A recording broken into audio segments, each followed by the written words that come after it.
Some car companies may be giving up entirely on sedans, but Honda sure isn't, and for 2021 they've given us a refreshed Accord. We have a sharper look up front, some changes to the equipment and interior styling, very minor admittedly, but the big change that may disappoint some shoppers is that the manual transmission that was available last year is no longer available in the Accord. We still, however, have 3 engine choices to choose from, and the one we're taking a look at today is the most efficient of them. This is the Accord Hybrid. Bearing in mind that styling is very much a personal preference, I think the Accord is the most handsome sedan in this segment. I think the Altima is a close second, but I think this looks more attractive and more universally attractive than the somewhat controversial designs that we see in the Camry, the Sonata, and the Kia K5. Let me know what you think about that down there in the comment section. We get restyled headlights for 2021. These are reflector modules, but they're a little bit different than before. Some slimmer LED fog lights down below.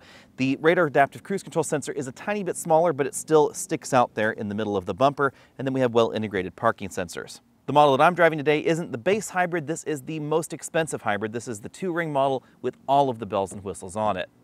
The headlights will change based on the trim that you get. If you get the base version of the Accord, then you don't get LED high beams, but the upper end trims are full LEDs high and low beam.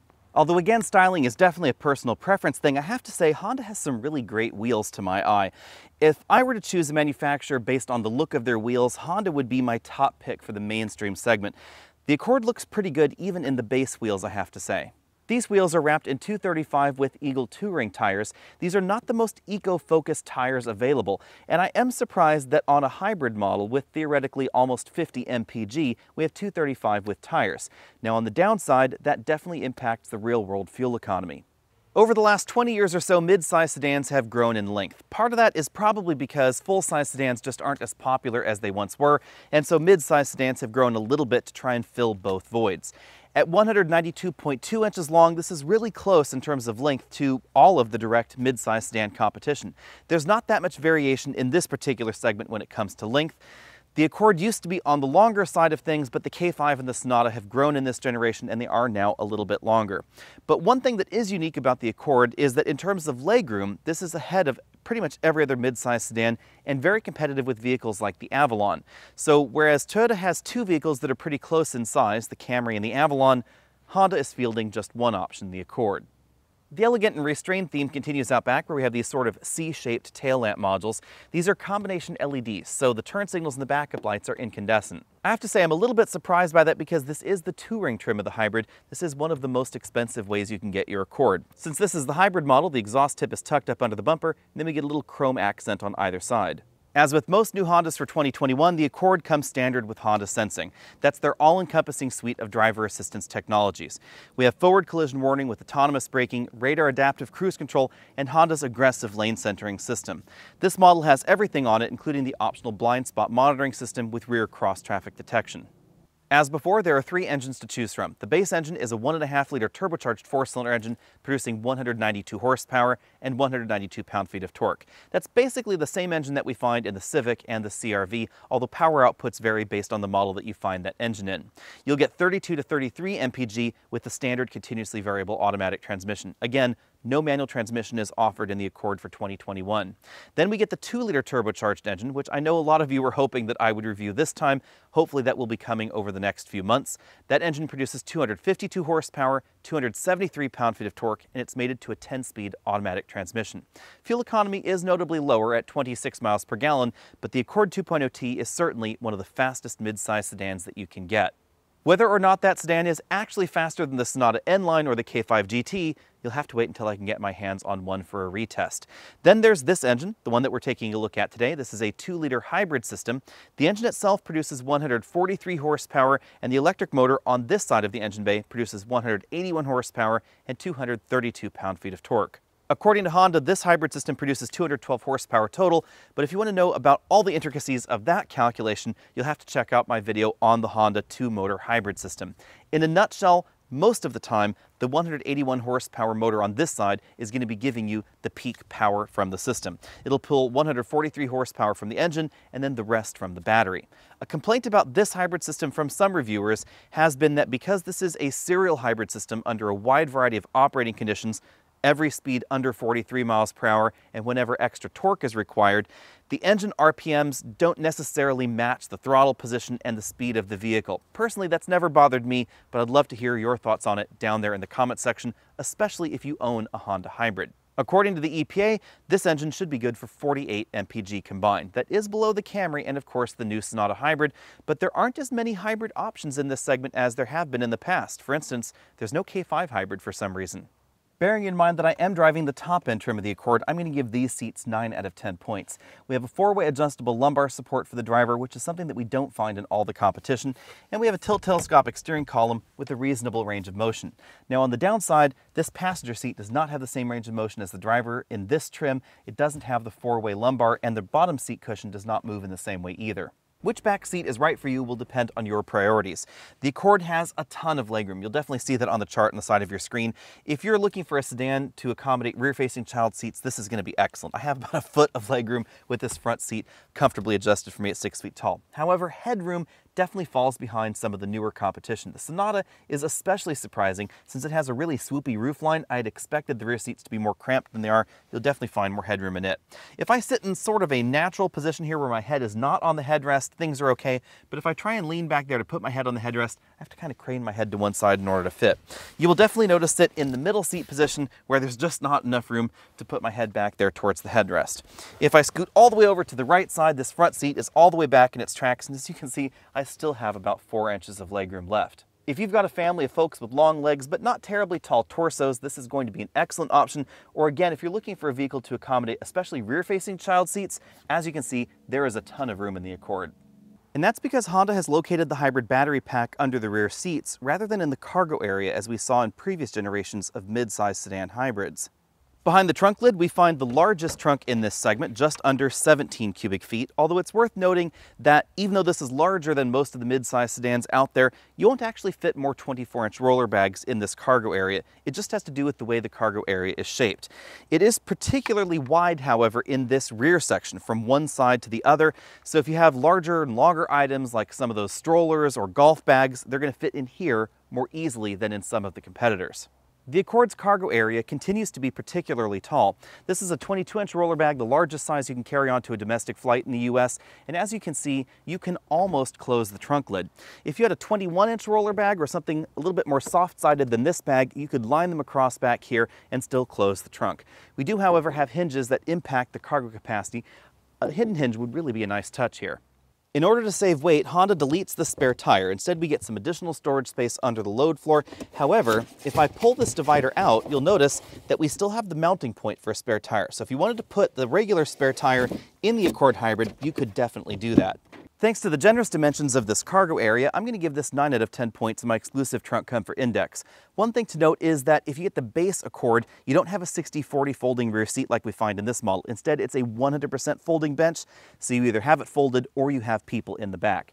We don't have a handle on the trunk lid. I think that's a bummer because we do have some little cutout right here in the trunk lid. I think that one was designed to fit there. We just don't have one for 2021, but still, a decent amount of room. As we look around the interior, obviously keep in mind that this is the top-end trim.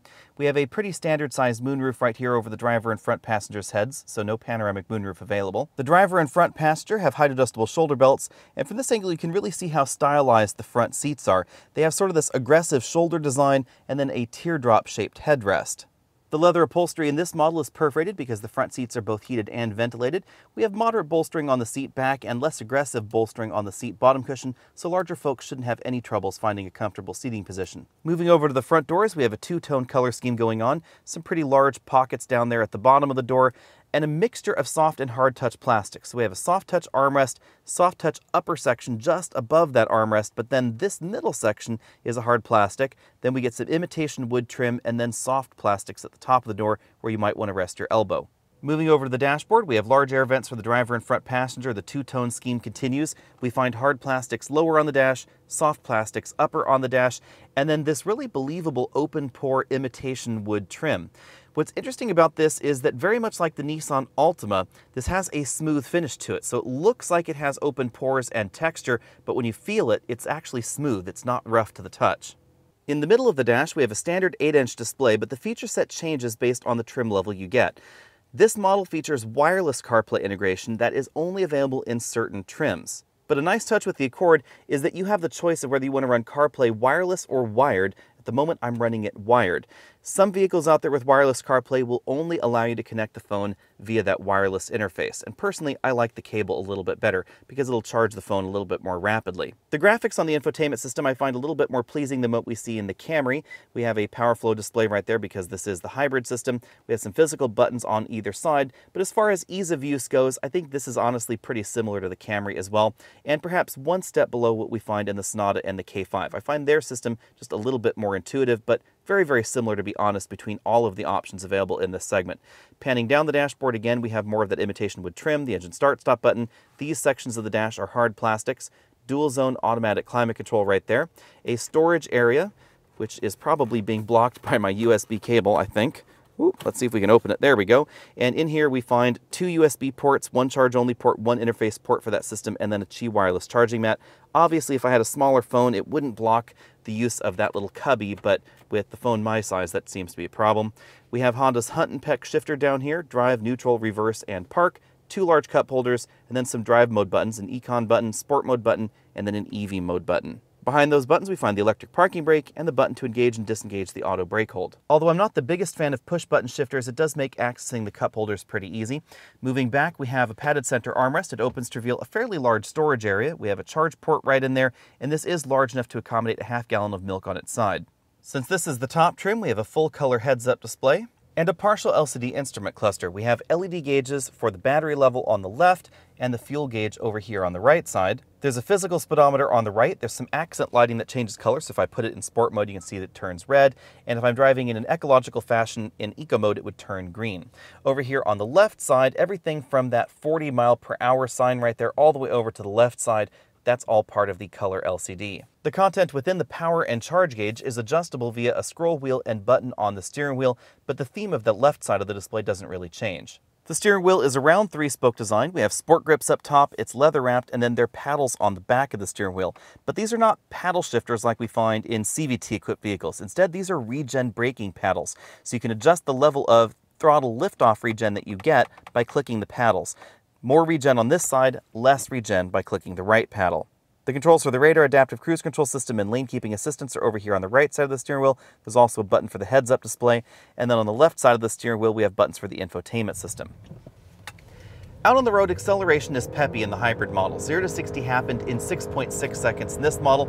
As you can see, there's definitely some engine noise coming into the cabin, however.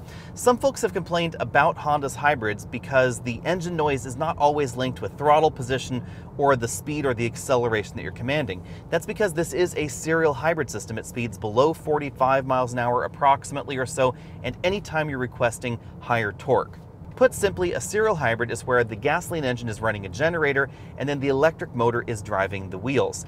That's why this really does feel like an EV in terms of the way that it accelerates, the way the acceleration builds, but it's being backed by a gasoline engine and of course the battery in the back.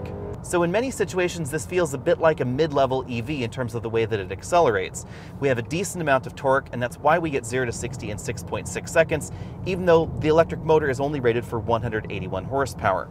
Thanks to the wide tires that we have on this model, 60 to 0 happened in 124 feet, even though this does have the added weight of the hybrid system. When it comes to handling, the Accord has always had excellent grip numbers and excellent feel, and that continues for the 2021 Accord Hybrid. If I were to pick a vehicle in this segment simply based on the balance of the handling feel and the handling ability, I would probably pick the Accord, although it's worth noting that actual levels of grip aren't too different between this and the Camry. Obviously, this is going to give up some of the handling ability that we find in other versions of the Accord, especially with the 2-liter turbo, so when it comes to actual handling numbers, I'm going to give this an A-. Honda did a good job of balancing the ride quality and the handling ability of the Accord Hybrid, but it is worth noting that if you get the upper end trims, then you get less cushion in the tires, and therefore a lot of the smaller imperfections are going to find their way into the cabin that we don't necessarily see in some of the lower end versions of the Accord. So when it comes to ride quality, I'm going to give this particular model an A-, because if I were really focused on ride, I would probably either swap out these wheels and tires with some of the ones from a lower end trim, or just buy one of the lower end trims of Accord. Remember that ride and handling are often two ends of the teeter-totter, so when you want to improve one, you're generally going to impact the other negatively. In my cabin noise testing at 50 miles an hour, I measured 70 decibels in here, making this very similar to the Sonata Hybrid and of course the Camry Hybrid as well. It's worth noting that the road surface does change over time, so the last time I drove this it was 69.5 decibels. Likely nothing in the vehicle has changed, it's likely the road surface that has changed over time. Fuel economy is the one area where the Accord Hybrid is frankly a little disappointing. And theoretically, fuel economy is what hybrids are all about. Over a week of mixed driving, I've been averaging 34.4 mpg. This is theoretically EPA rated for 48, so pretty near 50. And on the exact same runs, the Camry and the Sonata Hybrid all get about their EPA rating. As always, your fuel economy will vary based on your driving style and the geography around you. One thing that I've noticed is that driving up and over the 2,200-foot mountain pass that I do every day really affects the Accord's fuel economy, as well as driving at higher speeds. So if you're living in a state where you have 70, 75, 80, or even 85 mile-an-hour speed limits like we find in Texas, keep in mind that the Camry and the Sonata Hybrid are going to be more efficient at those higher speeds than this Accord Hybrid. If, on the other hand, you live in a state with relatively low speed limits, or you just prefer driving at slower speeds, then the Accord Hybrid's fuel economy is going to be a lot closer to the Camry or the Sonata Hybrid. It really is just going to depend on the terrain and your particular driving cycle. In my fuel economy test loop that I test every new vehicle on here at Alex & Autos, I got 40 mpg, which is an improvement over my week-long average, but still below the Camry and the Sonata. The design of this hybrid system is the main reason for that. It is possible for this car to send power mechanically from the engine to the front wheels, but it has one fixed gear ratio, and it will generally only do that above 45 miles an hour. But if you go at higher speeds, then you're stuck in that one fixed gear ratio. There aren't multiple ratios to choose from, like you effectively get in the Camry Hybrid or, of course, the Sonata Hybrid. These three hybrid systems have very different designs. The Camry Hybrid uses a planetary power split system with 2 motor generator units. This is using a serial parallel split system with 2 motor generator units and a clutch between the two. And the Sonata has an unusual system where it has a 6-speed automatic transmission and then an electric motor added onto it. Which system is right for you will also depend on the feel that you prefer out of your hybrid sedan. This again feels an awful lot like an electric vehicle because honestly, whenever I press the accelerator pedal, it is an electric vehicle. Only the 181 horsepower motor is driving me forward. The Camry, on the other hand, feels somewhere between this and a car with a traditional CVT, and the Sonata Hybrid feels an awful lot like a car with a regular automatic transmission, because it does have a regular automatic. I've got to say, I love the adjustable regen paddles on the back of the steering wheel. You can adjust the regeneration in 4 different levels with the steering wheel paddles. And to give you a consistent regen braking feel, if the battery is full, it will actually use the other motor generator unit to spin the engine and consume some of that power. So you always get a very consistent brake feel in the Accord Hybrid. The consistent regenerative braking feel is definitely a feature that's enabled by the serial hybrid system.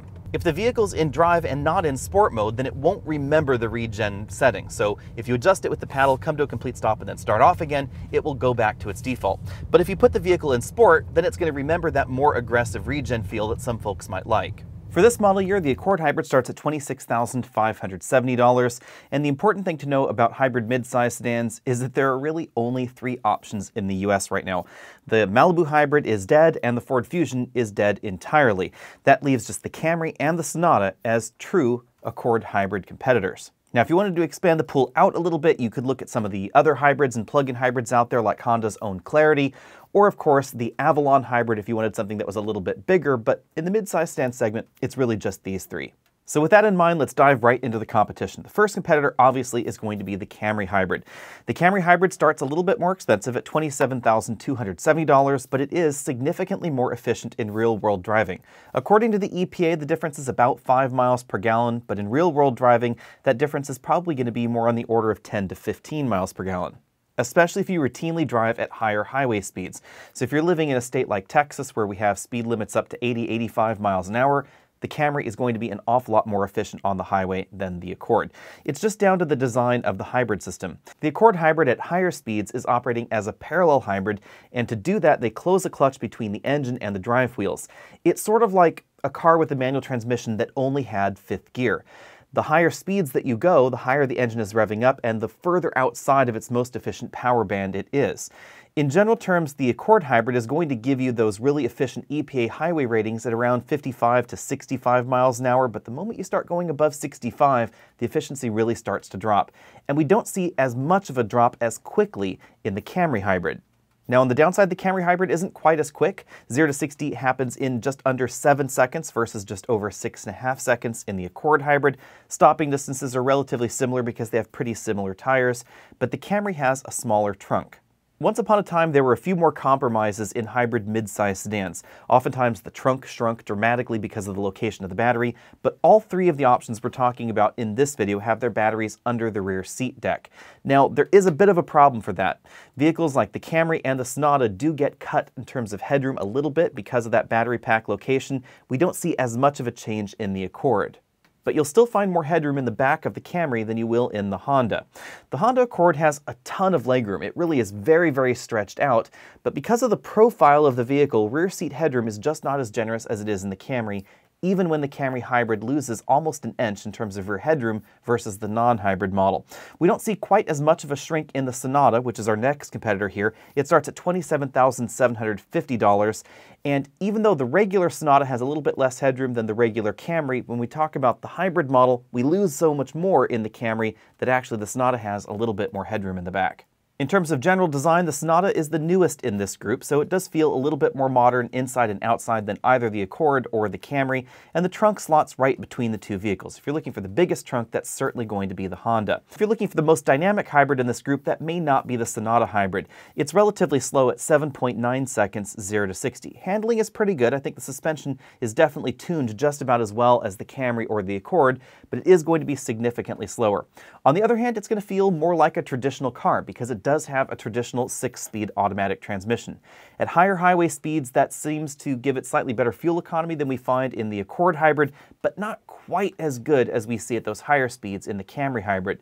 However, if you live in a state like California where the highest speed limit here is 70 and people are going maybe 75 miles an hour, honestly, the Camry and the Sonata are very, very close in terms of fuel economy. If you're worried about warranty coverage, there is a longer standard warranty on the Sonata than either the Accord or the Camry, and it does have a really novel feature, which is a solar panel roof. Now, it doesn't have as big of an impact as you might hope. Theoretically, if you're driving across the country nonstop from sunrise to sunset, maybe it could give you about 3 to 4 miles of extra driving range over the day. But unlike some of the other solar panels we've seen in older hybrids, this solar panel does charge the high voltage battery, not the 12-volt circuit, so it will actually give you a little bit of range, just not terribly much. Bottom line, all three of these vehicles are excellent choices as far as mid-size hybrid sedans go.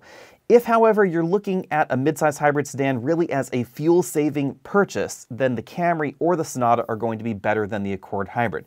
But I think the Accord Hybrid is just a little bit better rounded and a little bit more fun. The regen braking is just better done in the Honda Accord really than it is in the other options. And the fact that it feels more like an electric vehicle is going to be a benefit for some. There's also the 0 to 60 time compared to the Sonata Hybrid. It is definitely significantly faster than the Sonata. This is going to be the smoothest drivetrain in the segment because when accelerating, the electric motor is what is doing the acceleration for you. I don't really care what the engine is doing under the hood as long as the rest of the experience is pretty smooth. And it's certainly going to be smoother than a stepped automatic transmission like we find in the Sonata. The Accord also has really well dialed in driving dynamics. I love the way the suspension is tuned, the steering rack, etc. It has a little bit more communication, a little bit more feedback than we find in either the Camry or in the Sonata. In some ways, the biggest competitor for the Accord Hybrid is something that we haven't talked about yet, and that is the Honda Clarity. Depending on where you live in the US, it could be right on the dealer lot parked next to that hybrid Accord. The hybrid system in the Clarity is very similar to the Accord Hybrid. It uses a downsized engine, 1.5 liters instead of 2 liters, and it has a much bigger battery pack to give you nearly 50 miles of all-electric driving range. For the average person in America, you can do your entire daily commute in electricity only. With that Clarity, something that you can't obviously do in the Accord. And because it qualifies for a tax credit, you might actually be paying a little bit less for that Clarity than the Accord Hybrid. Now on the inside, there are a few downsides. I find that some portions of the interior, I prefer the styling of the Clarity over the Accord, but it does feel a little bit behind the times. The infotainment system is a generation behind what we see in the Accord. The trunk is not quite as practical, and the Clarity is, let's be frank, not as attractive as the Accord. It has a really funky rear end look, especially the 1980s, 1990s Buick rear wheel skirts. But on the other hand, it is more efficient, and it could be less expensive. I also think the Clarity is just a little bit more comfortable as well. And perhaps the best thing about being inside the Clarity is maybe that you can't see the outside from the inside, but honestly, it really is a compelling alternative to the Accord Hybrid. And I suspect that if I were shopping in this segment right now, I might just get a Clarity because it's a screaming good deal and it really has excellent EV driving range. Let me know what you think about all that down there in the comments section below. Be sure and find me over at facebook.com/AlexNautas if you haven't already done so, and head over to AOAmerch.com because you can buy shirts right like this one here. I'll see all of you later.